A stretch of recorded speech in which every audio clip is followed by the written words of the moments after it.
Christian parenting.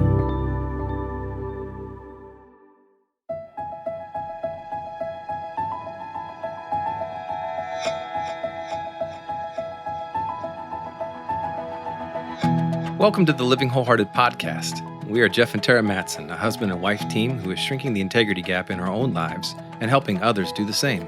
I'm a leadership and organizational development coach, and Terra is a licensed marriage and family therapist. We believe that if you have a following, you are a leader, and how you lead matters. Whether you are leading in the home, work, or community, we are bringing you biblical, clinical, and relational wisdom to help you in every relationship that matters most to you. None of us do this perfectly, but we are leaning into the reality of our humanity and profound wisdom of grace.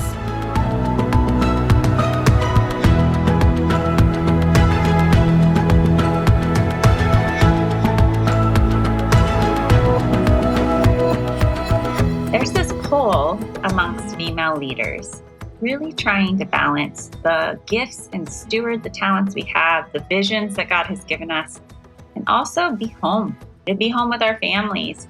I work with young leaders who are in their early 20s and they're like, I really want to do this well. I don't want to screw up my kids and have them in therapy. And I'm like, well, therapy's good. But you won't screw them up if you stay present and you live within your limits and your design. And you don't chase after the constant voices around us that you've got to be all, do all, and you need to do it all now. So the idea of having a coach that comes alongside you who helps you understand your design, your story, what is healthy and versus what is toxic, spirituality and relationships. That's what we do here at Living Wholehearted. We want to help you from the inside out.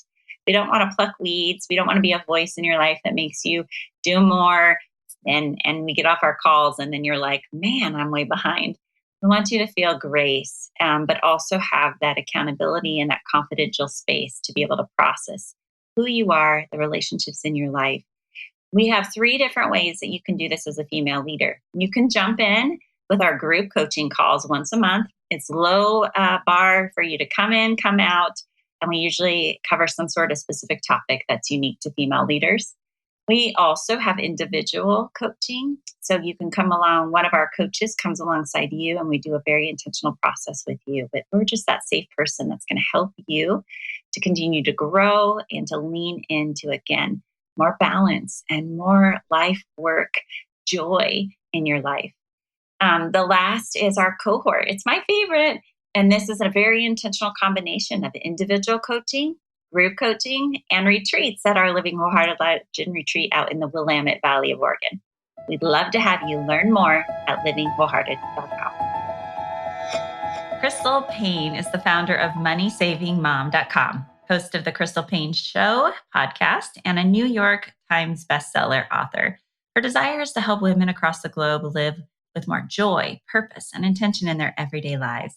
She lives with her husband and her 6 kids in Nashville, Tennessee, where she is actively involved in her church and her community. I am so excited to have Crystal on the show again today, as she's shared many tips with us about money and some of her previous books. But today we are talking about a whole new book that is coming, and I am so excited to learn more. I think you're going to be blessed by this conversation. Welcome to have you, Crystal. I'm so honored to be here. Thank you so much for having me back.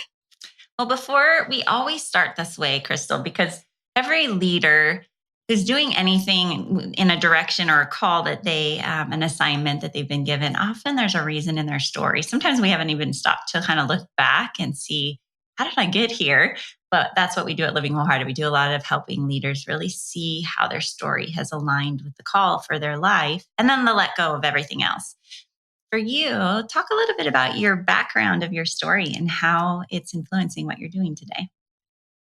Well, it's interesting because specifically to this book that I have coming out, when I was writing the book, I started remembering that when I was a young girl, I was about 11 years old, and my grandma passed away really suddenly. She went into the hospital. They thought that something was wrong. They weren't really sure, and they ended up running a lot of tests, found out that she had cancer all throughout her body, and she died about 4 days later. And she was someone who was super involved in her life. We saw her multiple times a week. And so as an 11-year-old girl, this was very, very devastating. And it just helped me to, for the first time, really understand that today is all you get and that we only have one life to live, and how I really want to live in light of eternity, and just really thinking about how am I wrapping my time and my life and in my energy around the things that are going to matter the most. And so I feel like that kind of fueled and sparked something in me that set me on this trajectory of really wanting to use my life well. And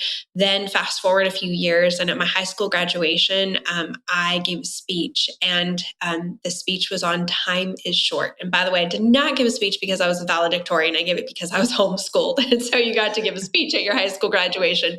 But my heartbeat was just that every single person who came to that graduation will leave remembering that time is short.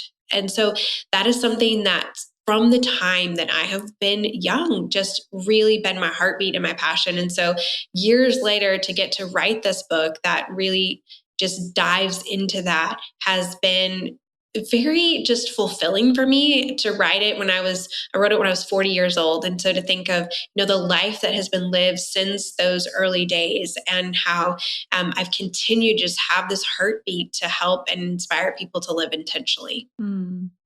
I love that even though it's such a hard part of our stories to face, losing someone we love so much, and cancer and all kinds of suffering just steals from us, that even at a young age, you saw that and received it as an opportunity to shape the direction of your life. And sounds like a very young person with some great wisdom to recognize that time is short. Time is short. And we all say that, but do we really live by that, right? So talk a little bit about you gave a speech in high school, homeschooled high school, but it tells me a little bit about you, right? You're a leader. You've written books, you're in a podcast, you have a whole organization. So you've been a leader from a young age. I'm sure that there's a driver in you, and a busyness and a productivity meter that runs in you.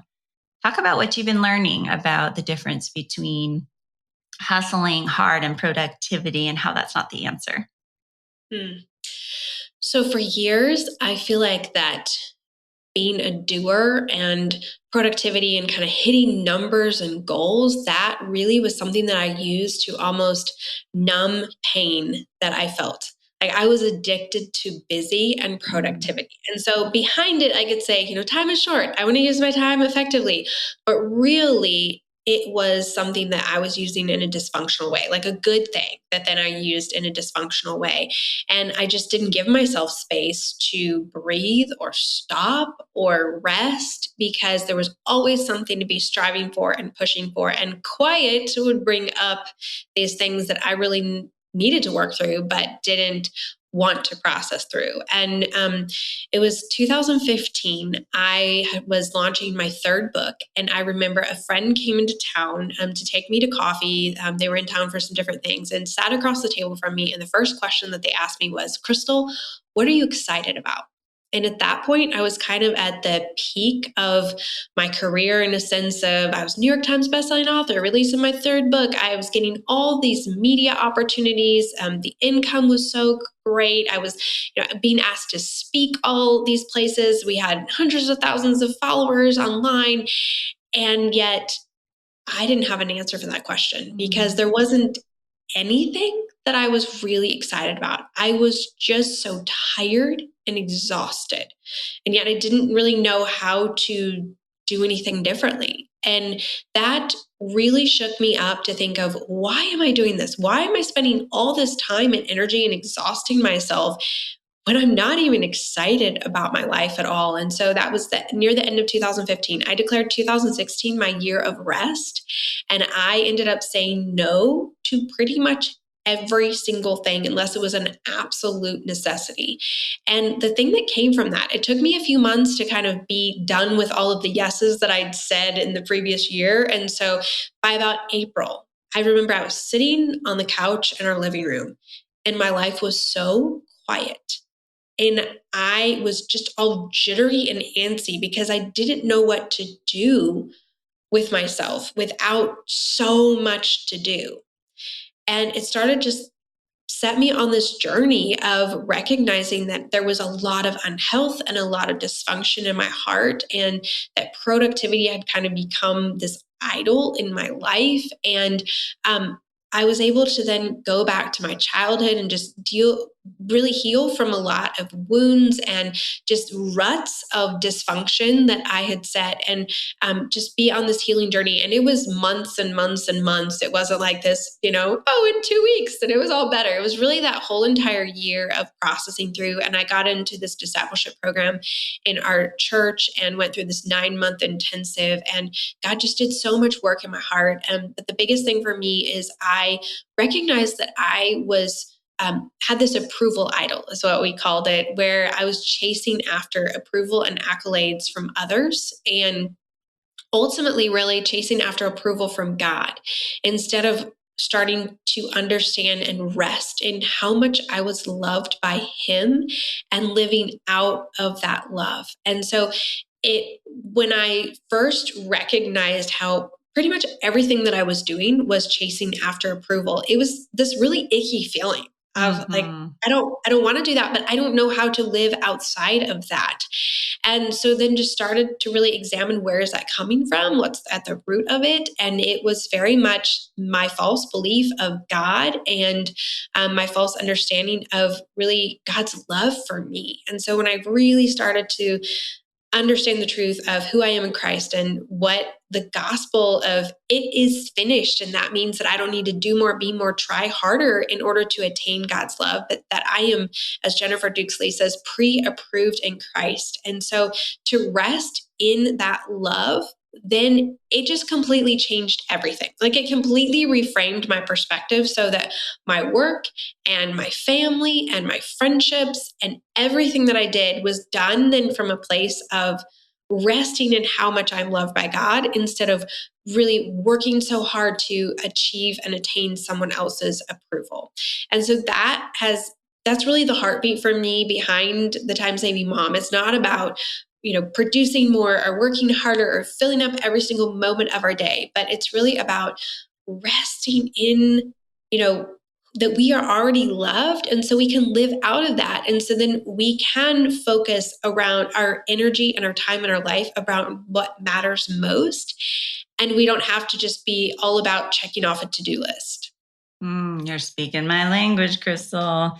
I love it, because our tagline for Courageous Girls, which is our nonprofit arm that walks with moms and daughters, helping them develop relationships, a trusted, safe relationship from second grade all the way through high school.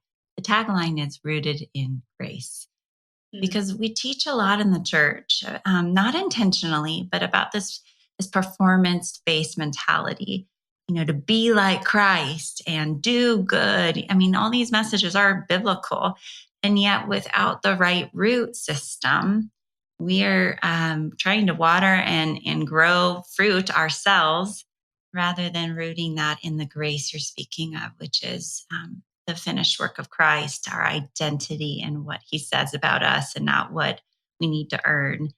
And out of that is an interesting kind of oxymoron, right? But now you're going to be saving time and being, in a way, more productive for the right things, or the most important things, instead of spinning. Here you are at the peak of your career, and a lot of people would be like, wow, that's so amazing. But maybe they don't recognize always the cost. And the high capacity leaders listening recognize that. They know the cost when you have run the race for a little while and you go, I don't know if this is really what it should be all about, or what I want it to be about. So before we start getting into some of the practical tips you give about the time saving, I appreciate so much the heart behind your story, how you got here. Maybe share something about the difference. This might be a tricky question, but the difference between when you were publishing your books and doing all the things from that approval mindset, trying to earn approval, and how it's different now, because you're doing some of the similar things, producing a book, putting that out there to help others. Describe some of those nuances of how this is different, and you're not trying to get approval like you were before. Well, I think that first off, there's just so much more peace in my heart, because it doesn't matter the end result. Like, the numbers, how many copies sell, how well it does, if it hits a list, all those things, that's not what matters to me. It's the message of the book and, just really wanting to help people and make a difference. And, I think one thing that has changed so much is it used to be that I would get up every morning. And one of the first things that I did is I would go and I would check all of the numbers everywhere, like all of Oh, our so social media hard. numbers, all of our traffic numbers, our income numbers. And then my joy or my lack of joy would be dependent upon those numbers. So if it had been a really good day the day before, I would be excited, I'd be pumped up, and I would be like, yes, and just so happy. But if it had been a not as great day and the numbers weren't doing that great, and I'd worked really hard and didn't have a lot to show for it, I would just feel discouraged. And so it was this constant stress over me of like, I have to micromanage and make this happen. And the interesting thing is, so after I went through this whole journey of just really starting to understand how much I'm loved by God and living out of that love, God called us to foster care. And so, 2019, we were licensed foster parents, and we'd had 10 years of secondary infertility, and so we didn't think we were going to be able to have biological children. That's the fertility specialist said all that and everything. Well, then I found out that I was pregnant, and we started fostering a sweet little baby boy from the NICU. And so 4 weeks before we had our biological daughter, we brought home this little boy from the NICU. And so in 2020, we had 2 newborns, and I had very little time to work. Like I was just in the cracks of time. Most of my day was spent just holding a baby and, just speaking words of life to them and loving them and changing them and feeding them and just taking care of the needs of a little infant.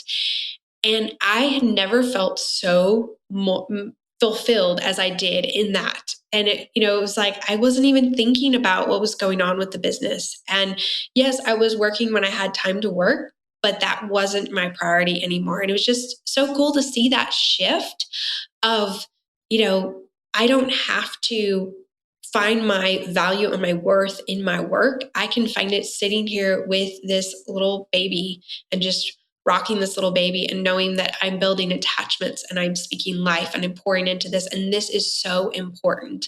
And the interesting thing is that 2020 ended up being our best year business-wise.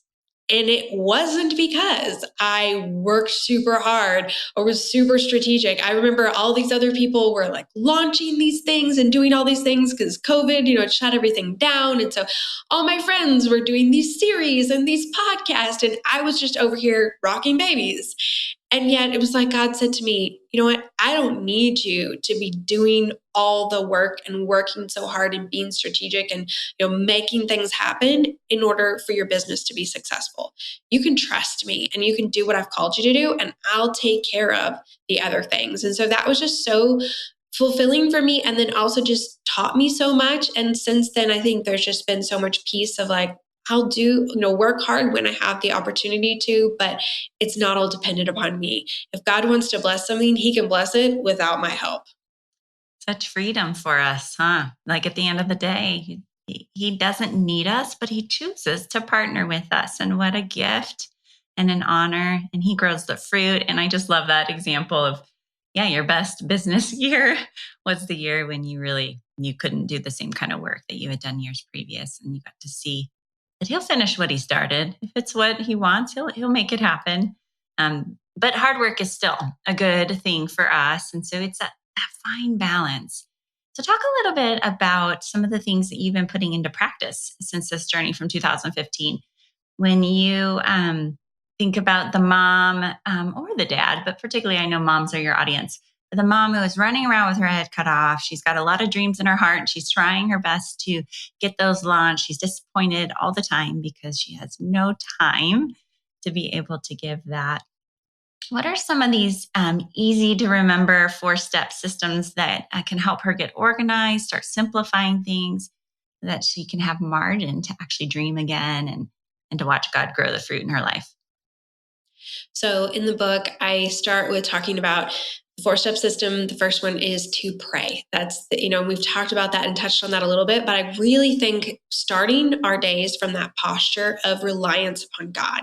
And so what does that actually look like? And I really map that on the book of like, there are many days right now, I have 3 under 3. And so I will not get great sleep at night, but waking up in the morning and just opening up my hands and being like, God, multiply the time that I have, multiply the sleep that I got, multiply the energy that I have for today, because it feels like I just have little crumbs to offer up to you. And so really actually verbalizing our reliance upon God. I think starting from that space instead of getting up and being frustrated. Like, I didn't get enough sleep. I've got so much to do. I don't know how I'm going to get it all done. And then we're starting from that place of like, it's all dependent upon me. Like, I got to micromanage and white knuckle my way through life. And that is just a recipe for frustration and stress. And so starting from the posture of prayer and reliance upon God. And then secondly, prioritizing. In the book, I talk about my 6x2 priority system, which is that I have 2 hands. And so I can hold 2 priorities well at once. If I add any more priorities than that, things start toppling over. And so instead of looking at my day as just that is the indicator of how I'm doing in my priorities, I look at my week. And so I rotate the priorities that I focus on throughout the week. So 6x2 is I have 2 hands, hold 2 priorities, but then I rotate them. So over the course of the week, I have focused on each of my priority areas, my 6 priority areas, at least twice. And so that allows me to show up fully in each of those areas. It allows me to not feel like I need to be all the places and I'm not being all the places. And it also helps me to make sure that I'm intentionally spending time in those areas, because life can get where, there's just so much going on that maybe our marriage gets put on the back burner if we're married. And all of a sudden it's like 6 months go by and we haven't really had a good conversation with our spouse. It's just all been about, will you take this child here? And will you do this? And, and we're not really just investing in our marriage. And so having this priority system has been so helpful to me to make sure that those areas that are what my priorities are, the things that are important, the things that I want to wrap my time and my life and my energy around, they are getting intentional time every single week and hopefully twice a week. So pray, prioritize, and then plan. In the book, I talk about my hybrid planning system, which I use Google Calendar and I use a time block to-do list. So Google Calendar is kind of where I brain dump everything. So for years, I would just always feel like there's so much swirling around in my head and it would just weigh me down. I've got so much to do. And my husband was like, why don't you put it somewhere? Like, why don't you take it out of your head and put it somewhere? And I'm like, but where would I put it? He's like, Google Calendar. And I'm like, I don't do techie stuff. You know me, I'm not techie. I don't do that. And he just kept really gently encouraging me to do that. So finally I was like, okay, I'm going to try it just to prove you wrong. I'm kind of stubborn like that. And so I did it for 3 weeks and it made a huge difference, because no longer were all these things swirling around in my head. And I have found that so often it might just be like 9 or 13 things, but because they're all up there just swirling around, like, I need to remember that. I need to call that person. I need to do that. I need to do that. It feels like so much more. So when I can take them out of my head and I put them as all day events in Google Calendar, either the next day, or if I don't need to remember it for 3 weeks from now, I put it 3 weeks from now, just somewhere that it's in the safe place as an all day task in Google Calendar. So I know it's going to come back up and I'm going to see it and I'm going to be reminded of it, but I don't have to carry it in my head. Then the night before when I go to bed, I actually look at my Google Calendar for the next day and I write out a time block to-do list. This is like my budget for my time on paper. And I call it my brain on paper. And I have found, on moneysavingmom.com, I talk so much about how budgeting makes such a difference in our finances. And when we budget our money, we feel like we have more money. The money goes further. Same thing with our time. If we pre-decide our priorities and how we're going to spend our time, and we allow plenty of wiggle room, just like with our budget, allowing fun money, we're going to not only enjoy our life and feel so much more calm, but we're going to feel like we have so much more time and we're going to get so much more done. And so having that time block to-do list has been such a gift. And then I don't have to remember things in my brain. It's taking taking the clutter out of my head, but putting it in safe places. And then I just follow that plan. And it just helps me to stay on track. And I plan in at least 2 to 4 hours of wiggle rooms because interruptions are going to happen. So I plan for them.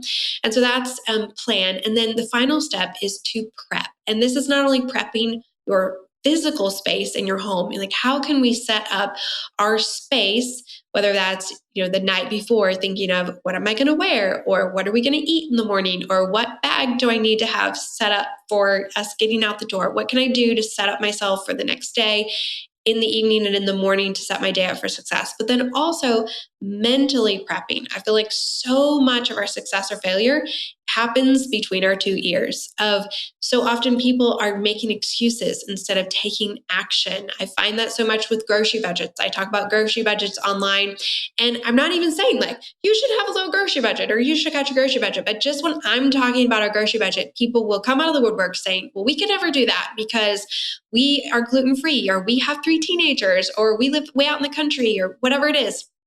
And I find that so interesting because there's that resistance, and it comes out in the form of excuses instead of saying, what can we do? We just immediately go to, we can't do that. And so just paying attention to in our head, are we saying, I'm not organized, I'm not a morning person, I can't do that, I could never do that, I'm not that type of person.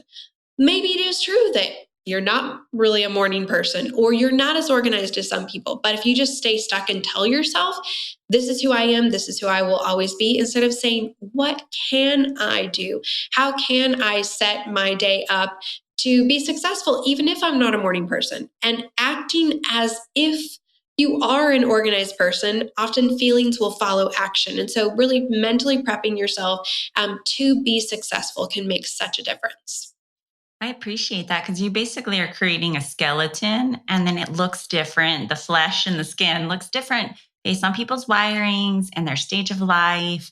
But you're saying these are possible. Let's put up a structure and then have some nuances. I appreciate that you make room for and margin for that and interruptions, especially if you're in the parenting years. But even when you're just trying to lead a large organization, interruptions are just a part of life. Jesus experienced that too.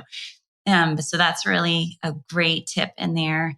And I loved how simple it's Google Calendar. You're not asking people to do anything too techy. But I think this is important whether you're a mom staying home and trying to do the whole business development for your home, the domestic planning for everything, or you're running an organization or you're doing both. I will tell you this, time budgeting is the number one issue that steals joy from so many people. And we always feel behind and too busy. And so we're working with CEOs of Fortune 500 companies trying to help them do this very same thing. So don't be discouraged, moms, if you're like, this is really hard. I'm like, yes, it is. But this can determine it's the difference between being able to have more peace of mind and enjoy the moments you have instead of running around with your head cut off. So I love these systems. I do have a clarifying question, Crystal. You said 6 times 2. I got that the 2 was the 2 hands for your 6 priorities. Are those priorities based on each person? Do they get to decide that, or do you have categories for that? Tell me what the 6 was. Yes. So the 6 are just my 6 priority areas that I focus on. So it's just my marriage, my health, which that includes emotional and physical, and then my home, my business, and my friendships and relationships. And there's some overlap in some of those, like we went on a double date with friends the other night. And so I was like, well, that's kind of my marriage and also kind of friendships, relationships. So some days there's some overlap in the priorities, but just really saying these are the areas that I want to wrap my time and my life and my energy around. Great. So each person can decide that. What are your priorities? But they're kind of the main things. But yeah, when I heard 6, I thought, are those for children? What are those 6? So yeah, I love that. Okay, so our time is wrapping up, but you've already given some really beautiful examples. And I hope that our listeners aren't feeling overwhelmed, but getting more peace and going, this is a guide. This is a guide and a handbook to help you get there. So don't feel discouraged yet. Try 1 or 2 small tips here. So before we close up, give us one of your most favorite pieces of advice that you give that you say, if you don't try anything else besides read your book, what's one thing they can start today? So one of the things in the back of the book is because I know you're saying like it's a lot, and I really didn't want to give someone more to dos. It's like you don't need more to dos, and so I did a 7-week plan at the back of the book to kind of walk you through each of these areas and kind of help you, so you're going to add one thing at a time. But one of the things I didn't talk about that is included in the book that has made such a difference for me is having a habit tracker. I love James Clear, his book Atomic Habits, but I wanted to really bring that into a way that could work for women and for moms. I feel like there are a lot of great time management books that are written, but written by men or written by people who just really don't get what it's like in the trenches. And, I wrote this book in the middle of morning, noon, and night sickness with our 6th child while we had 2 toddlers and 3 teenagers. And so it was very much written in the trenches, not theoretical. But my habit tracker is something that's been so helpful to me. And I think if you, just need like one area to start with, this can kind of cover a lot of different areas. So I just encourage people to start with 2 or 3 habits. These are things that you're like, this is going to make a big difference in my life if I do this consistently. Maybe that's getting up by a certain time. Maybe that's exercising for 15 minutes every morning. Maybe that's eating a salad every day. Maybe that's getting a certain amount of hours of sleep, or going to bed by a certain time, or making your bed every morning, or doing a load of laundry from start to finish. Whatever it is, wherever you are in your season of life, but figuring out those few things you're like, I want to consistently do this. And so then I just created a very simple habit tracker on numbers. I have at the back of the book, there's some downloads, but you can also go online and just Google habit trackers. There's plenty of them out there, or on my site, moneysavingbomb.com, I have some free downloads as well. But it's just a simple, just numbers, little sheet that I made that is printable, that has the days of the week, and then the habits that I want to do. And I actually have 11 habits now because I've been doing this for a while. So I add more, I've been able to add more habits, but just simple things, but that make such a difference for me. And having it on that tracker that I keep with me throughout the day as just a reminder, these are the areas that I'm focusing on. It encourages me so much, to be able to check the box, but also at a glance, I'm able to see. A few weeks ago, I had where I was kind of feeling just off, and just that stress and tension in me, and just feeling irritable. And I was like, what's going on? Then I looked at my habit tracker and I realized for 3 nights in a row, I hadn't gotten good sleep, because one of the things on there is to get 7 hours of sleep. And I hadn't gotten 7 hours of sleep for 3 nights in a row. And so I was like, that is affecting me. And so I need to prioritize sleep this weekend. And I did. And then I felt so much better. And so this just allows me to see at a glance, like, how am I doing in these areas that are important to me? And the thing that is cool about it also is, once I consistently had it on my habit tracker and I'm checking it off, over time, it truly becomes a habit. And then I get to bump that off of my habit tracker and add something new, because it's become something that I just do without thinking. The other thing with my habit tracker is that I say success is 5 check marks in a week, not 7. And I always just aim for what is realistic instead of, perfection. And that really helps me. So if I hit each area 5 times, I am calling that a huge win. I don't ever hit pretty much all five days for every single area, but I'm working towards it, and it just helps me to stay on task. I love it. I hear you saying, yeah, focus on the successes. And it helps us remember when we look back and go, oh, look at what you're doing, God. And we're moving towards experiences actually are what changes our mindset and our neural pathways. So these habits are really changing our brain and helping us to move toward getting our bodies caught up to where our mind and our spirit wants to go. And so it's hard to be, some people are thinking, gosh, you're really disciplined, Crystal. But from years of doing the same work and walking with so many others, I just want to encourage you.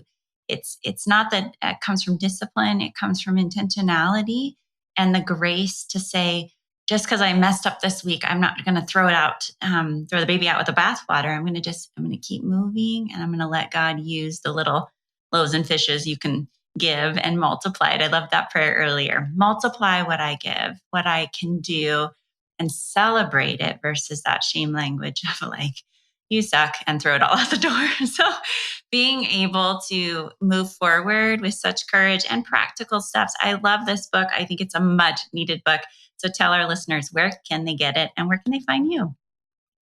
Yes. So if you are interested in great deals and ways to use your finances intentionally, moneysavingmom.com is my site. We share lots and lots of deals there, as well as just money saving tips and encouragement. And then I love Instagram, and I'm very active there. My handle is the Money Saving Mom. So not just Money Saving Mom, the Money Saving Mom. And I share a lot of just behind the scenes of what it's like of having 6 kids and working from home, and just encouragement for people to love their life and live with intention. And then my husband and I also have a podcast called The Crystal Paine Show, where we just share encouragement and inspiration, and then get to have some authors and other people on that we just really appreciate their work and just get to share from them. And so that's The Crystal Paine Show. And the book is available wherever books are sold. I think still the best deal is from Baker Bookhouse. It's significantly cheaper than Amazon.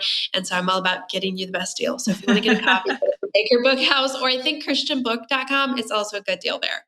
I love it. Oh, I love it. Always trying to save us a penny. I love it. And time saving mom, being able to not just get into good habits, but actually to reshift your roots and your understanding and your motives of why you do what you do, and to live in rest and in grace.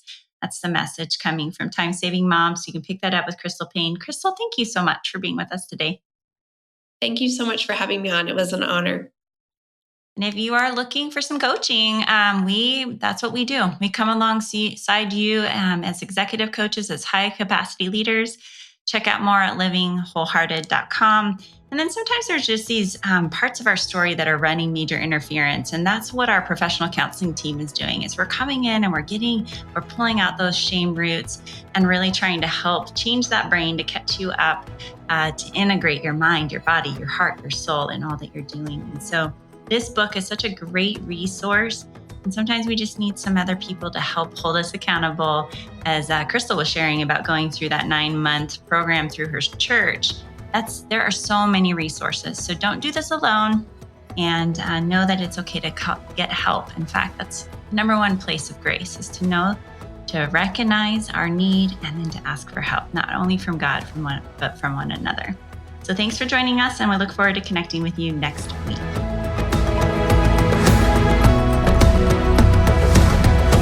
This podcast is powered by Living Wholehearted, Courageous Girls, and the Christian Parenting Podcast Network. Thank you for joining us in this critical movement of shrinking our integrity gaps between what we preach and live.